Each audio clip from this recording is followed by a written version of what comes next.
everybody, welcome back to my channel. It's Christine. I'm gonna do my wrap up. Sorry I didn't make it last week.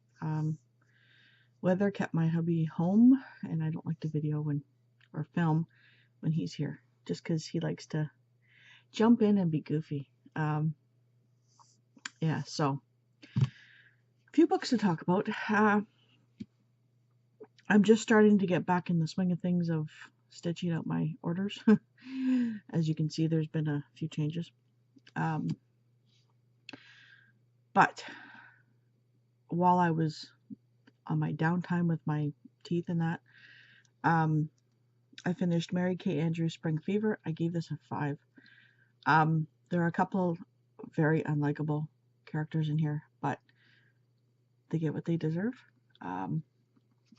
So this is about a woman. It starts off with a woman at her ex-husband's marriage trying to get like closure, and his daughter, from a fling that happened after they separated, gets sick. She's walking down the aisle and she gets sick, and the bride-to-be is just like, yeah, just put her in a corner and let's get married. And you kind of know what type of a person she is. So yeah, so it's about, this big family,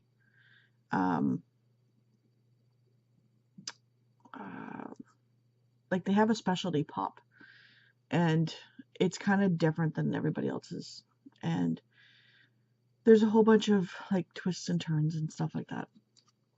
But I know I'm being kind of frazzled today. But it's also them like kind of coming to terms with their past relationship and what happened in the past, and friendships, and I really loved it. The writing is great. The characters, most of them, like I said, are really good, and a couple of them, like his brother's a real ass, and the bride-to-be is a real gold digger. Let's just put it that way. So there's that one down here. And then I had won this from Library Thing. They're early reviewers. Oh, my hair is just doing something today. So I got this free for an honest review. And it's Rain and Delilah's Midnight Matinee by Jeff Zentner. I was hoping it would be better. I really loved The Serpent King. I have not read Goodbye Days. Goodbye Days? Yeah. I gave this a 3. There were some really funny parts. There were some not so nice parts, like these two are supposed to be best friends, and Josie really just, she's not very nice to Delia. And Rain and Delilah are their screen names because they have a midnight matinee show. If you've ever seen Elvira, I'm showing my age because this was in the 80s, I think. She used to like show B-flicks and comment on them, and it was funny. But these two were kind of doing that. Delia was doing it in the hopes that her father would see it because that's legacy. He left her. He just sort of abandoned them. Josie is doing it because she wants to be in TV.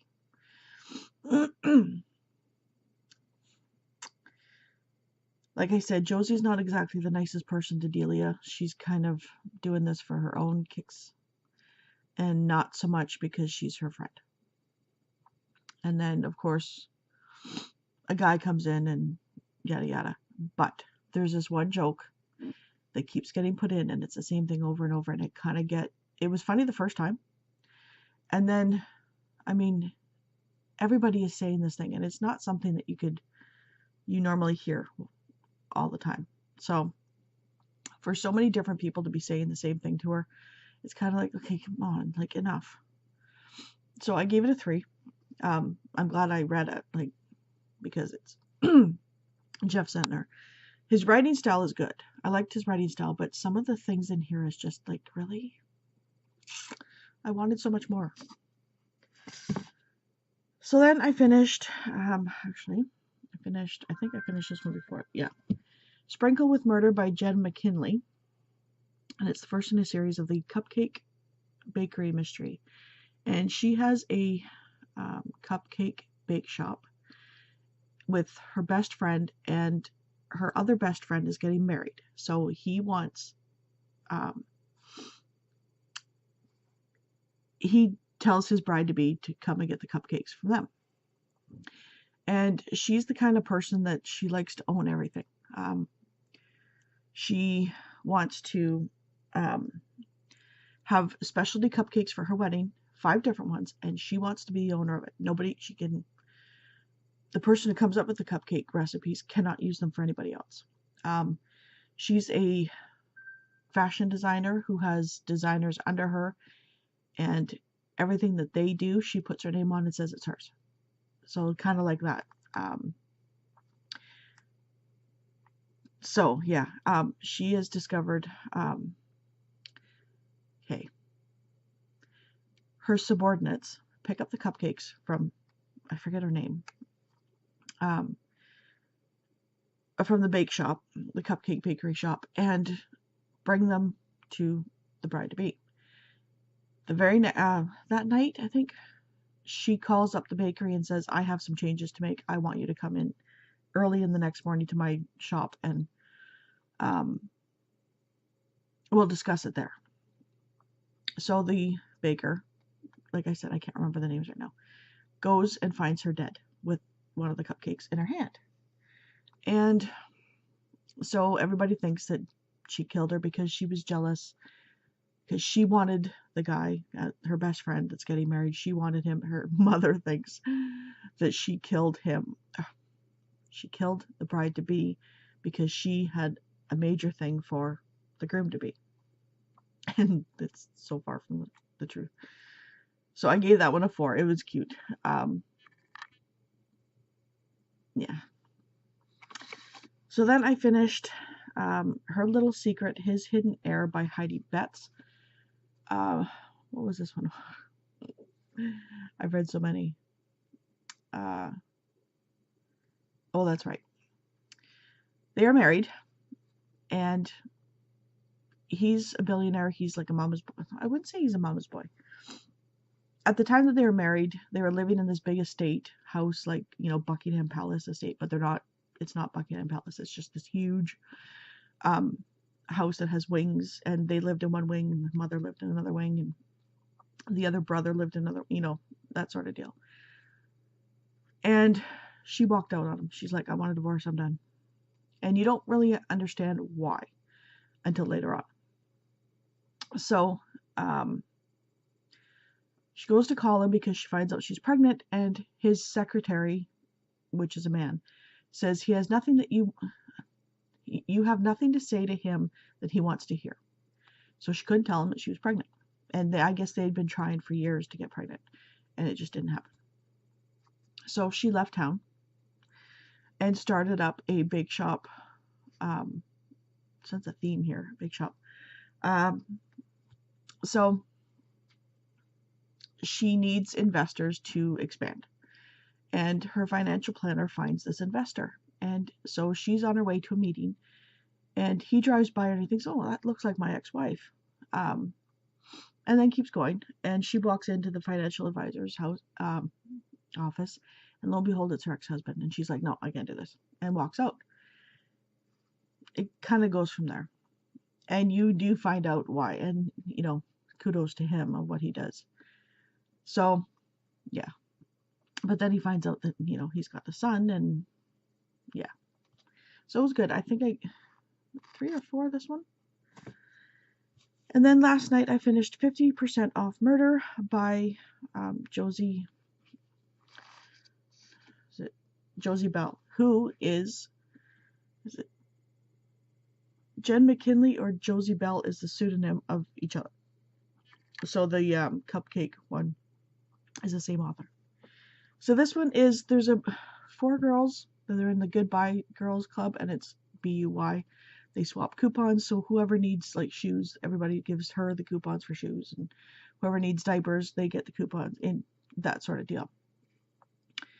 And there's this one female, not part of the group, but she stalks her kind of, and she's this rich la-di-da, so super high maintenance on her 6th husband, kind of gold digger girl and yada yada. They've been in, like, not feuds, but this girl Summer has been harassing, oh, what is her name? Maggie, since they were kids. So, yeah. One of the Goodbye Girls is a librarian named Claire, and nobody really knows much about her because she's new to the town, and she's kind of very standoffish, but she inevitably joins this group. So one day Maggie goes to the library and she's talking about something in the basement, so they go down in the basement, find a dead body. And it happens to be the cake knife that she had forgotten the day before that is in the guy's heart, and she had dated the guy a couple of years ago. The story comes out, what happens with that. So everybody thinks this librarian has killed him, and then more comes out about who he is and what he does. So yeah, it was interesting. I gave it a 4. It was quirky. There was several laugh out loud spots, and of course I get interrupted. So there was several laugh out loud moments. There was a couple of, but yeah, it was good. It was 4. I gave it a 4. Currently reading, and what I'm hoping just to read this week, I forgot to grab any others that I might decide to, but it is Charlene Sands' Carrying the Rancher's Heir. And this is about 2 feuding ranches that are next door to each other. They've known each other for years. His wife had died 4 years ago, and he was like devastated. And they just happened to see each other in Reno. It takes place in Arizona, but they were in Reno, and they have a tryst. She gets pregnant. That's as far as I've gotten. I've only read the first chapter. That's all. And then I've only read the first 2 chapters of this last night too. And it is Curiosity Thrilled the Cat, a magical cat's mystery by Sophie Kelly. And these cats you just kind of get a little inkling of it so far, but the cats can kind of understand people.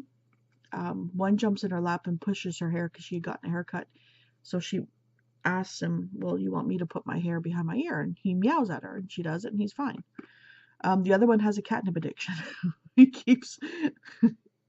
Her neighbor keeps giving him catnip toys, and he keeps chewing them and then, getting so high that he's just like, ah. So it's cute so far.